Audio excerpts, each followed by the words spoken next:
பொதுக்கூட்டத்துல புசி ஆனந்த், ஆதவ் அர்ஜுனா, நிர்மல்குமார் உள்ளிட்டோர் இருந்த நிலையில நாஞ்சில் சம்பத்தை பார்த்தீங்களா?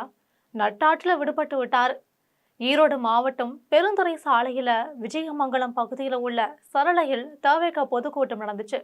இந்த கூட்டத்திற்கான ஏற்பாடுகளை தவேக நிர்வாக குழு தலைமை ஒருங்கிணைப்பாளர் செங்கோட்டையன் தான் செஞ்சிருந்தாரு.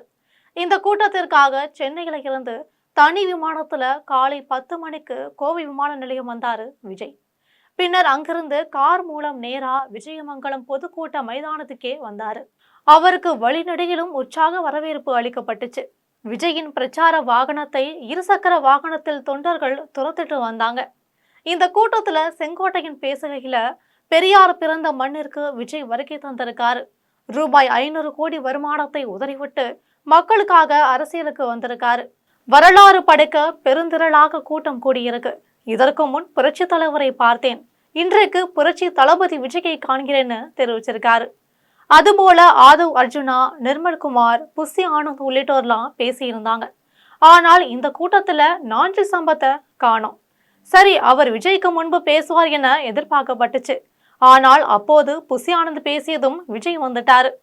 விஜய் கடைசியா பேசுகையில, செங்கோட்டையன் அண்ணன் தவேகவுக்கு வந்தது மகிழ்ச்சியான விஷயம், அவரை போன்று இன்னும் நிறைய பேர் வருவாங்கன்னு சொல்லியிருந்தாரு. அப்போதாவது நாஞ்சில் சம்பத் பெயரை விஜய் சொல்லி அவரை அறிமுகப்படுத்தியிருக்கலாம். ஆனால் அவரை பாராட்டி பேசல என்றாலும் அவர் பெயரையாவது விஜய் குறிப்பிட்டிருக்கலாம். தவேகவில் கடைசியாக இணைந்த திராவிட பேச்சாளர் என்ற முறையிலாவது விஜய் இதை செஞ்சிருக்கலாம்.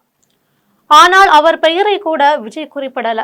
தவேகவில் இணைந்த போது நாஞ்சில் சம்பத், திமுகவில் சைக்கிள் கூட வாங்கி தர மாட்டார்கள், என்னை காது கொடுத்து கேட்க முடியாத வார்த்தைகளால் அறிவாலயத்தினர் வசைப்பாடுவாங்க, என்னை அறிவு திருவிழாவுக்கே அழைக்கல, திமுக மேடைகள்ல என்னை அசிங்கப்படுத்தி இருக்காங்க, இத சுப வீரப்பனும் கரு பழனியப்பனுமே செஞ்சிருந்தாங்க என்றெல்லாம் பேசிய அவர், விஜய் எனது ரசிகர் என கூறியதை கேட்டதும் நான் பூரித்து போனேன், இதைவிட வேறு என்ன வேணும்னா கேள்வி எழுப்பியிருந்தார். அதாவது மரியாதை இல்லாததால் தான் திமுக ஆதரவு நிலைப்பாட்டில் இருந்து தவேகவுல இணைஞ்சதா நாஞ்சில் சம்பத் சொன்னாரு. ஆனால் அங்கு அவரது பெயரை கூட சொல்ல விஜய்க்கு மனம் வரல. இது சமூக வலைதளத்துல ஒரு பேசு பொருளாவே பார்க்கப்படுது.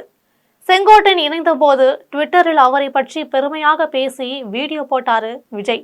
அதுபோல நாஞ்சில் சம்பத் இணைந்த போது அப்படி எதையுமே அவர் செய்யல. இதனால நாஞ்சில் சம்பத்திற்கு தவேகவிலும் மரியாதை இல்லை என பலர் சொல்லிட்டு வராங்க. தவேகவுல நாஞ்சில் சம்பத் கொள்கை பரப்பு செயலாளரா இணைஞ்சிருக்காரு. அவருக்கு இந்த கூட்டத்திற்கு அழைப்பு கூட விடுக்கப்படவில்லையா என்ற கேள்வியுமே எழுந்திருக்கு.